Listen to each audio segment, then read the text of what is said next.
Hi, welcome back to my channel. I am Dr. Nihar Sinam and this video sida akoi local anesthetic agents ki matang da discuss tause haibadi local anesthesia ki matang da discuss tause. Anesthesia haibadi samna haiga di general anesthesia haibam lei akoi ki body je pura pangdhan bado spinal anesthesia haibam lei khwang da hidak kapaga lower part of the body pangdhan bado atopa types kharam zu lei and ahum su ba in hiding is local anesthesia. Local anesthesia hai is akoi na operation tawada mafam do adu da inject tawdine खुद इन से operation तौनी खल्ले अगर स्वाई area हेक direct कापे सिगी around the surrounding area कापे नत्रग लाप nerve तो अगर khadi area block तब है similarly eyelid surgery तौनी आईलिड डायरेक्ट हिदाक कापनी नोज सर्जरी तौनी नोज हिदाक कापनी समटाइम्स नोज की साइड गुब लिप्स गुब से अखोना डायरेक्ट कापत्रगू लाप नर्व खजाइद लाप नर्व हम लई अदुदा अदाई मफम कापगा अदुगी एरिया से ब्लॉक तौब याई सिमिलरली लोअर लिप से लोअर लिप द मचा अमा किरम तौनिंगदी अदाई डायरेक्ट कापकनी लोअर लिप से पूरा पंगदानिंगदी अदुगी लिप द लाप नर्व सिदा अनी लई अदुदो ओइना ब्लॉक तौब होनागनी काप तौइबा हिदाक से लिग्नोकेन कवी लिग्नोकेन सिना ख्वाइदगी commonly use local anaesthetic agent ने अतोप हिदाक मयाम अमसु लई बट अखोइना सिजनै से लिग्नोकेन ने लिग्नोकेन से प्लेन लिग्नोकेन ओइना थोई एंड विथ एड्रेनालिन ओइना थोई एड्रेनालिन यावबगी कानबसिना ब्लड वेसल कंस्ट्रिक्शन तवे ब्लड वेसल कंस्ट्रिक्ट तवबनिना ब्लीडिंग हंदै एंड ड्रग की लिग्नोकेन दुगी बॉडी रोम द एब्जॉर्ब तवबसु लेस ओइरे ब्लड वेसल दो खुजललमनिना एब्जॉर्ब तवबद लेस ओइरमनिना मागी टॉक्सिसिटी की साइड इफेक्ट्स की चांस हंदै अदुना हायर डोज यूज तवब याय एंड चुपसन बदो लेस ओइरमनिना लॉन्गर ड्यूरेशन ऑफ एक्शन जुलेरनी अदुबु समटाइम्स लिग्नोकेन विथ एड्रेनालिन सिजनब यादब मतंग लई अदुकानना प्लेन लिग्नोकेन तो सिजनै ड्यूरेशन ऑफ एक्शन दो हायरगदी प्लेन लिग्नोकेन की ड्यूरेशन ऑफ एक्शन से anywhere between 30 minutes to 120 minutes ओबीआई एंड विथ एड्रेनालिन दुगी actions in 60 minutes to 400 minutes फुक चटप यावे लोकल एनेस्थेटिक हिदाक से नाब्रा हायरगदी याम नाब हिदाक ने इंजेक्शन थिनबगी नीडल थिनबगी नाबदो नतबिदा हिदाक से टिश्यू द चंगब कांदा यामना प्रिकिंग पेन याम शार्प पेन अमा फील तौगनी अदुबु सिगी पेन से याम मिनिमाइज तौब याय अखोइना नाहंदनब स्टेप्स मैम लौब याय अदुगा नाबसे याम कंफर्टेबल ओहनब याय अखोइना याम थुना इंजेक्ट तौसलगा जर हेन कापसलगदी 10 आउट ऑफ 10 गी नाब मोंग नाय जो हायरप यावगनी अखोइना स्टेप्स मैम लौरगा नादनब याम कंफर्टेबल वे द तौबिरगदी नाबसे अराउंड जस्ट 2 आउट ऑफ 10 तंग नाब याय एंड वेरी कंफर्टेबल प्रोसेस ओइबसु याय Compared to general anesthesia and spinal anesthesia, local anesthesia is safe or yam hele. Magi masagi zu side effect khar lai. Adubu general anesthesia ka spinal anesthesia ka inari safe or hele. Adunubu general anesthesia, spinal anesthesia tawragadi blood test mayam daka oi.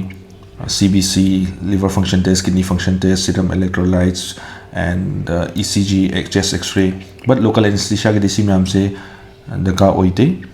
Local anaesthesia की कानबमना सिगी preparation याम चंगदे हाइदी चरा हेलगा लेबा चक्सा दबिदा लापगुम कैसु दका लेते चक्सारगा दुम लापियाई operation लोरगा सु मु चक्सा बियाई size द operation अमा तौरिन खलजे खजाइज द अपोम बम लौथोपा मिचे बनातुन सिमगुम्बा ऑपरेशन हेक लोरगा युम हनबयाई सो लोकल एनेस्थेसिया की लिमिटेशन से कोइना डोज त लेरे आईलेट सर्जरी से 3-4 ml कितंग न कोनरमिना अदु याम लाइन तौबियाई नो सर्जरी तौबियाई लिप की का तौबियाई But for example, अखोइना breast swelling अमा लौथोक्तोइनी नत्रगा मेल द breast चौखलपई breast operation तौदोइनी अदु local anesthesia दा तौबजु याय general anesthesia दा तौरसु याय अखोइना याम large ओइ हिदाक मयाम चंगनी local anesthesia कापदि overdose तौबई chance लेगनी खलगदी अखोइना अदुदो general anesthesia दा तौरसु याय नत्रगा हिदाक कापदो dilute तौरगा खर कापगा मयाम कापदो safe dose दा कोनगनी न खलगदी local anesthesia दा तौरसु याय Similarly, I could show in a color, could show pose a operations. I'm Kuidaba Malaba, Natraga Hidakto, Yam Changan in a Kalagadi, Koi could say bra, anesthetize sobra, general anesthesia, regional anesthesia, Tobia. Natraga operation the Yam Kuidabana, Nagadam from Ziam Chow, this was a local anesthesia, Hidakto Konagani, and a Kalagadi local anesthesia, the Zu Yam comfortably Tobia. So, my name local anesthesia or general anesthesia Gyakoina decide Taurising.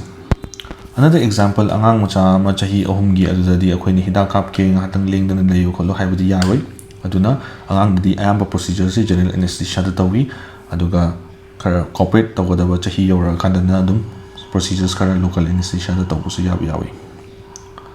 Even facelift operation so local anesthesia da tawbu yawi. Yamna chawba facelift oidagadi mini facelift kana ga tawbu su lay. Brow lift kumba zu local anesthesia da tawbu yai. Lip reduction, lip augmentation, rhinoplasty. Rhinoplasty se yamna tabak yam changba rhinoplasty yawe adudi general anesthesia na phai, but simple rhinoplasty like silicone augmentation, tipplasty, LR reduction sigumba se ham easily local anesthesia da dum tawbi yai. Eyelid surgery local anesthesia da tawbi yai. Sometimes means the facelift su pamba nose su semning ba, cheek su fat reduce tawning ba, eyelid su semning ba, procedure mari mga pull up tawning ba, adumay tawra kana local anesthesia da tawbu na parani. Last but not the least, aina haning ba say that lignocaine se yam rare side effects laibu oiragasu yamna safe technique oiragasu local anesthesia tawbu se still doctor nataba miyam na tawragadi dangerous situation am the land up tawrpi.